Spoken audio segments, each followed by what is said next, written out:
दोस्तों, जैसा कि आपने पिछले भाग में देखा, लक्ष्मी भाभी माँ बनने वाली थी। यह जानकर शंभू भैया, जो कि शहर पैसे कमाने के लिए गए थे, बहुत खुश हो जाते हैं। लक्ष्मी भाभी की माँ और भाई आकर उनको मायके लिवा ले जाते हैं। इस तरह लक्ष्मी भाभी एक बेटी को जन्म देती हैं और वह जब बेटी को लेकर वापस अपने घर आती हैं तो उनका व्यवहार बदल चुका था। अब उसके आगे राधा की लगन पत्री आई थी। अरे भाभी, आप आ गई। ये देखिए, राधा की लगन पत्री आई है। अच्छा, आई है तो हम क्या करें? लगन पत्री तो आ गई है, कुछ इसके दान दहेज का भी इंतजाम करके ले आओ। भाभी, भाभी भाभी मत करो। अगर भाभी का इतना ही ख्याल है तो जाकर काम करो और कमा कर ले आओ। भाभी, आज ये तुम्हें क्या हो गया भाभी? बहुत कुछ हो गया मोहन। जब तक तुम्हारी भाभी की आंख बंद थी, तुम अपने भाई की कमाई पर बहुत गुलछर्रे उड़ा लिए। अब तुम्हारी भाभी की आंख खुल गई है, अब जाकर खून पसीने का कमा कर ले आओ। तब हम जानेंगे कि परदेश में बसे भाई की जिंदगी का तुम्हें बहुत ख्याल है। भाभी, आज तुम किसके बहकावे में आकर ऐसी बातें कर रही हो? बहकावा?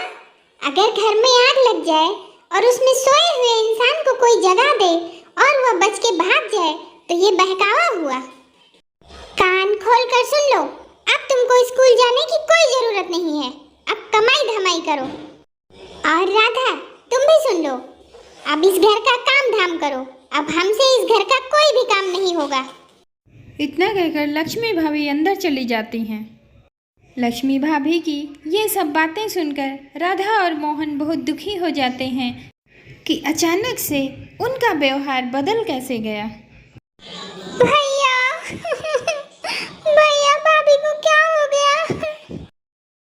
राधा रसोई में जाकर सारा काम धाम करती है। वह खाना बनाकर मोहन को परोसती है। आज खाने में सिर्फ जली हुई रोटियां और दाल थी। यह देखते ही मोहन गुस्से में आ जाता है और वह बोलता है, ये खाना कैसा है? राधा कुछ जवाब नहीं देती। वह चुपचाप सर झुका लेती है। तभी वहाँ लक्ष्मी भाभी आ जाती हैं। अब से यही खाना मिलेगा। अगर पकवान खाना है तो ले आओ। भाई के पैसे पर बहुत मौज कर लिया। अपना पेट काट कर अब हम तुम लोगों की शौक पूरी नहीं करेंगे। मोहन चुपचाप वह खाना खाकर वहाँ से बाहर चला जाता है। आज मोहन अंदर से बहुत टूट चुका था और वह अपनी भाभी की पुरानी बातें याद करता है, जब वो अपनी ममता से राधा और मोहन को लोरी गाकर सुलाती थी। अब तो राधा और मोहन से कोई पूछने वाला भी नहीं था कि खाना खाया या नहीं खाया, सोए या जग ही रहे हैं। सुबह होते ही मोहन काम ढूंढने निकल जाता है। बाबा, कोई काम मिलेगा क्या? कोई काम नहीं है। अगर थोड़ा सा काम दे दे मुझे तो आपकी बड़ी मेहरबानी होगी। अरे भाई, नहीं है काम, जाओ यहाँ से। इस तरह मोहन कई जगह जाता है पर उसे कहीं काम नहीं मिलता। इस तरह ढूंढते ढूंढते मोहन को मुखिया के यहाँ काम मिल जाता है। मोहन दिन भर खेतों में मेहनत मजदूरी करके पैसे कमाता और राधा घर के काम संभालती। अब लक्ष्मी भाभी घर का सारा काम राधा से ही करवाती थी और वो कुछ नहीं करती थी। राधा जंगल से लकड़ियां बीन कर लाती और मोटी मोटी लकड़ियों के कुल्हाड़ी से चीर कर चूल्हा जलाती और उसमें खाना बनाती। और मोहन दिन भर खेतों में काम किया करता। मोहन मजदूरी के पैसे लेकर घर आ जाता है। उधर शंभू भैया, भैया, इन पैसों का मनी ऑर्डर कर दो। शंभू भैया, एक बार आप घर हो आइए, बहुत दिन हो गए हैं। कैलाश, अब राधा की शादी में इकट्ठे ही जाएंगे। जब तक फंड का पैसा पास नहीं हो जाता तब तक कैसे जाएं? शादी में तो बहुत खर्चा होता है ना, लेकिन घर में लोग याद कर रहे होंगे शंभू भैया। इधर लक्ष्मी भाभी अपनी बेटी को दूध पिला रही थी। क्या करें माँ, जब तक इसको हम खुद दूध नहीं पिलाते तब तक इसका पेट ही नहीं भरता। पिला दो बेटा, पिला दो। अरे पैसा चाहिए? जो हो दे दो बेटा। माँ, इस समय तो केवल 2000 रुपए है और बाकी बाद में। अरे इतने में हम काम चला लेंगे और जरूरत होगी तो हम इंतजाम कर लेंगे। अब हमारे गोपाल की नौकरी लग जाएगी। अच्छा हम चल रहे हैं। अरे रुको माँ, कल जाना। नहीं बिटिया, जाने दो। इधर राधा बैठकर अपनी साड़ी सिल रही थी, तभी वहाँ मोहन आ जाता है। राधा को इस हालत में देखकर वह बहुत दुखी हो जाता है। राधा, तुम्हारे पास साड़ी नहीं है क्या? है भैया, थोड़ा फट गई थी, उसी को सिल रहे हैं। भैया, भैया तुम हमारी चिंता मत करो। सच बताएं तो हमको कोई तकलीफ नहीं है। मोहन मन ही मन सब जानता है, पर वह कुछ बोलता नहीं है और चुपचाप वहाँ से चला जाता है। इधर लक्ष्मी भाभी बक्से में पैसे रख रही थी, तभी मोहन आवाज लगाता है, भाभी, भाभी। लक्ष्मी भाभी हड़बड़ाकर बक्सा बंद कर देती हैं। हाँ, क्या हुआ? भाभी, राधा के पास साड़ी नहीं है, पैसे दो, हम साड़ी लेके आएंगे। पैसा मांगते हुए तुमको शर्म नहीं आती? हिसाब तो ले रहे हो, जो खाते पीते हो ये कहाँ से आता है? 4 पैसा दे क्या देते हो कि बड़े धन्ना सेठ हो गए हो? भाभी, हम तुमसे हिसाब किताब नहीं मांग रहे हैं। हिसाब किताब नहीं मांग रहे हो तो और क्या है ये? आज तक तुम्हारे भैया ने कभी हमसे हिसाब किताब नहीं मांगा और तुम हमसे हिसाब मांग रहे हो।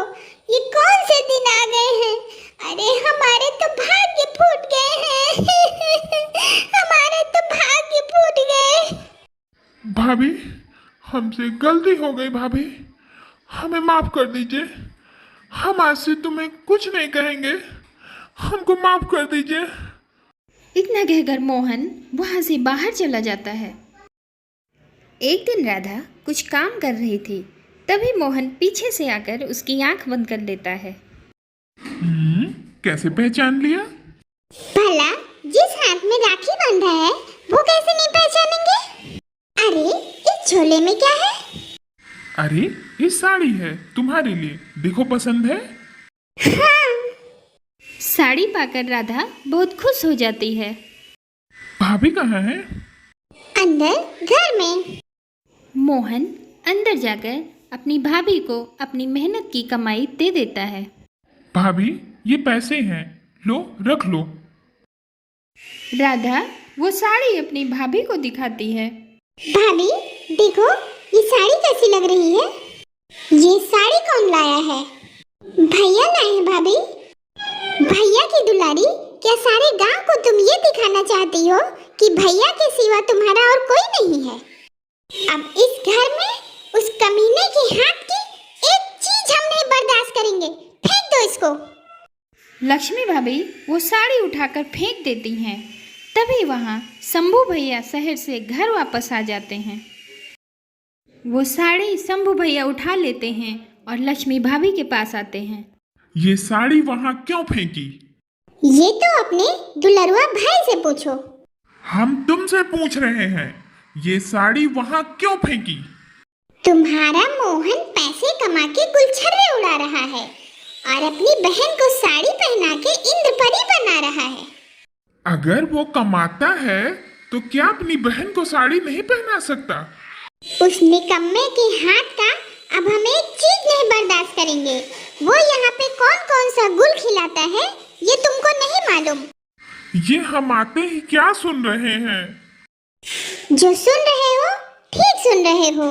तुम्हारा मोहन अब आवारा हो गया है, लफंगा हो गया है, पराई लड़कियों पर अब नजर रखने लगा है। अरे भाग्यवान, ये तुम क्या कह रही हो? अपनी जबान पर ताला लगाओ। बहुत जबान पर ताला लगा लिया, अब वो ताला टूट गया है। अब इस घर में या तो हम रहेंगे या मोहन। अब इसका एक ही उपाय है, हम अलग रहेंगे। लक्ष्मी! हाँ हाँ, हमारी नहीं निभेगी उसके साथ। शंभू भैया गुस्से में आकर अपनी पत्नी के ऊपर हाथ उठा देते हैं। कमीनी, कह रहे हैं घर मत तोड़। हाँ हाँ, मारो, मार के मार डालो मुझे।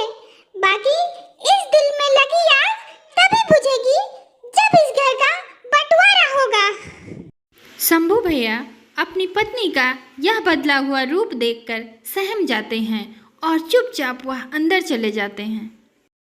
अंदर उनकी छोटी बहन राधा सिसक सिसक कर रो रही थी। राधा, अरे पागल, तू रो रही है? देख, हमारी तरफ देख।